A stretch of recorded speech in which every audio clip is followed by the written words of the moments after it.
মানুষের সমর্থন আমাদের উপর আছে। আজকে আমাদেরকে সেই জন্য স্থানীয় যত নির্বাচন হবে প্রত্যেক নির্বাচন আমরা অংশগ্রহণ করব। সম্মিলিত আইনজীবী সমন্বয় পরিষদ গঠন করে দিয়েছি, তার মাধ্যমে সমস্ত নির্বাচন প্রত্যেকটা বারে এবং আমাদের প্রত্যেকটা স্থানীয় সরকার নির্বাচনে আমরা যেখানে আছে প্রত্যেকটা ঐক্যবদ্ধ হয়ে এক হয়ে সবাইকে নির্বাচন করার প্রস্তুতি এখন থেকে নিতে হবে। আমাদের ন্যাশনাল ইলেকশন করতে দেয়নি, অথচ যেটা সার্ভেতে এসেছিল 53% ভোটার আওয়ামী লীগকে ভোট দিতে চেয়েছে, মাত্র 24% হলো বিএনপি, 11% জামাত। সেইখানে আমাদেরকে ইলেকশন করতে দিল না। এখানে আমরা যেখানে যে ইলেকশনটা আসবে আমরা সেটা অবশ্যই করব এবং সেইভাবে মানুষকে তৈরি করতে হবে। আমাদের যে উন্নয়নের সমস্ত কাজ, এই কাজ লিফলেট করে প্যাম্পলেট করে প্রত্যেক ঘরে ঘরে পৌঁছে দিতে হবে, বারবার বলতে হবে। আমরা ভেবেছিলাম দেশটাকে শান্তি ফিরে আসবে, আমরা শান্তি এনেছিলাম, মানুষের জীবনে নিরাপত্তা দিয়েছিলাম, জঙ্গিদের দমন করেছিলাম, জঙ্গিদের দমন করে বাংলাদেশের মানুষের জীবনে নিরাপত্তা দিয়েছি। আজকে জঙ্গিদের ছেড়ে দিয়েছে, আমাদের সকল নেতা কর্মী আজকে কারাবন্দী। এখানে আমাদের স্পষ্ট কথা এবং যুবলীগের পক্ষ থেকে এই দাবি তুলতে হবে যে সমস্ত মামলা প্রত্যাহার করতে হবে, সকল বন্দীদের মুক্তি দিতে হবে। বাংলাদেশ যে সংবিধান স্বাধীনতার পর সেই 30 লক্ষ শহীদের রক্তের বিনিময়ে আমরা পেয়েছি, সেই সংবিধানকে সমুন্নত রাখতে হবে। মুক্তিযোদ্ধাদের অবমাননা করা চলবে না, মুক্তিযুদ্ধের ইতিহাস বিকৃত করা চলবে না, মুক্তিযুদ্ধের ইতিহাস সঠিক ইতিহাস জনগণকে জানতে দিতে হবে। আজকে আমাদের সকলেরই সামনে দায়িত্ব, যারা আমাদের আইনজীবীরা যথেষ্ট অবদান রেখে যাচ্ছেন তার সেজন্য সবাইকে ধন্যবাদ জানাই। আমরা বিভিন্ন জায়গায় বারের ইলেকশন যখন প্রায় জিতে আসি তখন একটা গোলমাল বাঁধানো হয়। মানুষের সমর্থন আমাদের উপর আছে। আজকে আমাদেরকে সেই জন্য স্থানীয় যত নির্বাচন হবে প্রত্যেক নির্বাচন আমরা অংশগ্রহণ করব। সম্মিলিত আইনজীবী সমন্বয় পরিষদ গঠন করে দিয়েছি, তার মাধ্যমে সমস্ত নির্বাচন প্রত্যেকটা বারে এবং আমাদের প্রত্যেকটা স্থানীয় সরকার নির্বাচনে আমরা যেখানে আছে প্রত্যেকটা ঐক্যবদ্ধ হয়ে এক হয়ে সবাইকে নির্বাচন করার প্রস্তুতি এখন থেকে নিতে হবে।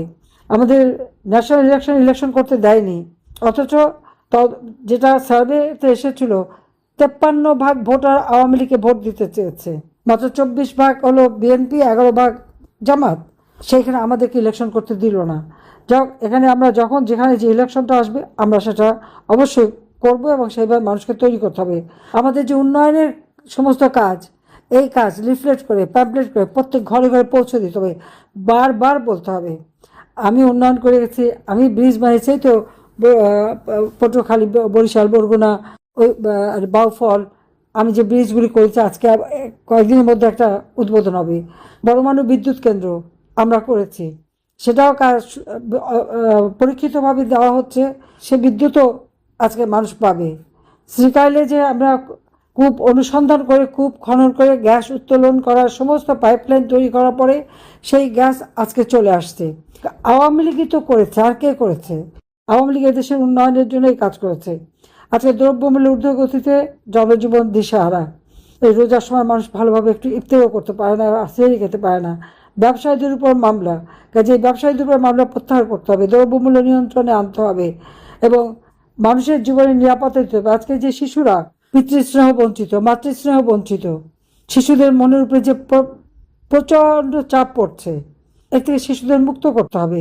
তাদের পিতা মাতা যাদেরকে গ্রেপ্তার করেছে, ছোট্ট শিশু তাকেও গ্রেপ্তার করে রেখে দিয়েছে, কাজে এদের সকলকে মুক্তি দিতে হবে এবং এর জন্য প্রয়োজনে আমাদের আন্দোলন সংগ্রামে এগিয়ে যেতে হবে।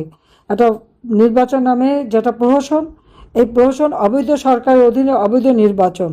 এরা আসছে লুটপাট করে, যারা মানুষ হত্যা করেছে, মেয়েদের রেপ করেছে, পুলিশ হত্যা করেছে, এই পুলিশ হত্যার জীবনে বিচার হবে না, তার স্বজনটা কেঁদেই মরবে। কারণ এরা তো জুলাই হিরো, মানুষ মেরে, পুলিশ মেরে পা বেঁধে ফ্লাইওভারে ঝুলিয়ে রেখেছে, আওয়ামী লীগ নেতা কর্মীকে মেরে গাছের সাথে ঝুলিয়ে রেখেছে। এই যে পাশবিক নির্যাতন এবং এই যে হত্যাকাণ্ড, খুনিরা হয়ে গেছে জুলাই হিরো। আর অপরাধী কারা? সব আওয়ামী লীগ। কারণ আওয়ামী লীগ গরিবের পেটে ভাত দিয়েছে, আওয়ামী লীগ গরিব মানুষের ছেলে মেয়ে লেখাপড়া শিখতে পাচ্ছে, চাকরি পাচ্ছে, প্রত্যেকের পেটে 2 বেলা খেতে পাচ্ছে, 2 বেলা কেন 3 বেলা 4 বেলা খেতে পারে তারা। তাদের ঘরে বাতি জ্বলছে, সারা বাংলাদেশে প্রত্যেকটা ঘরে আমরা বিদ্যুৎ দিয়েছি। আমরা যদি 17,000 18,000 মেগাওয়াট বিদ্যুৎ উৎপাদন করতে পারি, আর এখন তো আমার পরমাণু বিদ্যুৎ কেন্দ্র থেকে প্রায় 1200 মেগাওয়াট বিদ্যুৎ যাচ্ছে, অন্যান্য বিদ্যুৎ কেন্দ্র থেকে নতুন বিদ্যুৎ তো আসছে, যে আদানির বিদ্যুৎ নিয়ে এত কথা বলে তারপর আমার নাকি খদ্দে সেই বিদ্যুৎও কেনা হচ্ছে, তাহলে তখন তো বড় বড় কথা বলা হয়েছিল, কিন্তু এখন ঘরে আবার বিদ্যুতের সমস্যা হয় কেন? খালি বৈদ্যুতিক আলোর অন্ধকার তা না, মানুষের আয় রোজগার কমে গেছে, মানুষের জীবনের নিরাপত্তা নাই, মেয়েদের কোনো অধিকার নাই। এমনকি ইন্টারমিডিয়েট পাশ করার পরে প্রাইমারি স্কুলে মেয়েরা যাতে চাকরি পায় এবং আরও উচ্চশিক্ষা নিতে পারে সেই ব্যবস্থা আমি করে দিয়েছিলাম, সেটাও বাতিল। আওয়ামী লীগের অগণিত নেতাকর্মী যারা যুদ্ধ করে দেশ স্বাধীন করেছে তাদের পরিবারের উপর অত্যাচার, মুক্তিযোদ্ধা তাদের উপর অত্যাচার।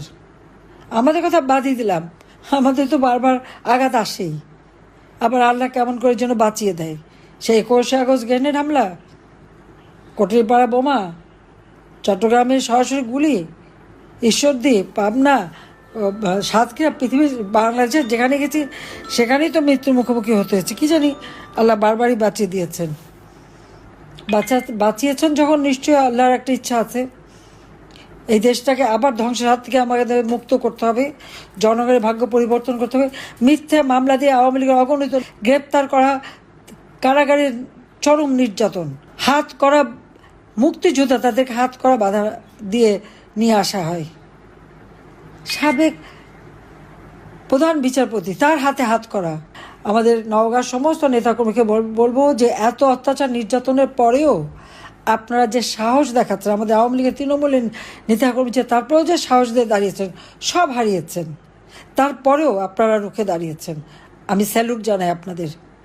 গোপালগঞ্জে দেখেন, জীবনের মায়া করেনি, তারা কিন্তু ঠিকই প্রতিবাদ করেছে। জনতার শক্তি বড় শক্তি। আমি আপনাদেরকে অনুরোধ করব, আপনারা প্রত্যেক ঘরে ঘরে আমাদের উন্নয়নের বার্তা পৌঁছে দেবেন, এবং এখন যে মানুষের জীবনের যে ক্ষতিটা করে ফেললো সেটা কিভাবে আমরা উন্নত করতে পারি, তাদের অর্থনৈতিক অবস্থার উন্নতি, তাদের জীবন মান নিশ্চিত করা, তাদের জীবনের নিরাপত্তা আমরা কীভাবে দিতে পারি, কিভাবে আমাদের উন্নয়নের গতিধারা অব্যাহত রাখতে পারি, বাংলাদেশ ওই উন্নয়নশীল দেশ হিসেবে উন্নত হয়ে আমরা 2041 সালের মধ্যে স্মার্ট বাংলাদেশ গড়ে তুলব, সেই যে প্রেক্ষিত পরিকল্পনা সেটার জন্য আমরা বাস্তবায়ন করতে পারি, জাতিসংঘের SDG যেন আমরা বাস্তবায়ন করতে পারি, সেই দিকে লক্ষ্য রেখেই আপনারা সবাই কাজ করবেন, সেটা আমি আহ্বান জানাচ্ছি। এবং যার যা কিছু আছে সেই নিয়ে প্রস্তুত হন এবং এদের বিরুদ্ধে রুখে দাঁড়ান। এদের হাতে দেশকে রক্ষা করতে হবে এবং এই তরুণ সমাজ, যুবলীগকে এগিয়ে আসতে হবে। আর তৃণমূল পর্যায় পর্যন্ত যারা আজকে নিবেদিত প্রাণ মাঠে ঝুঁকি নিয়ে কাজ করছে তাদের দিয়ে সংগঠনকে ঢেলে সাজাতে হবে। আমি এইটুকুই বলে শেষ করছি। সবাই ভালো থাকেন, সুস্থ থাকেন, ইনশাআল্লাহ জয় আমাদের হবে। জয় বাংলা, জয় বঙ্গবন্ধু, বাংলাদেশ চিরজীবন। খোদা হাফেজ।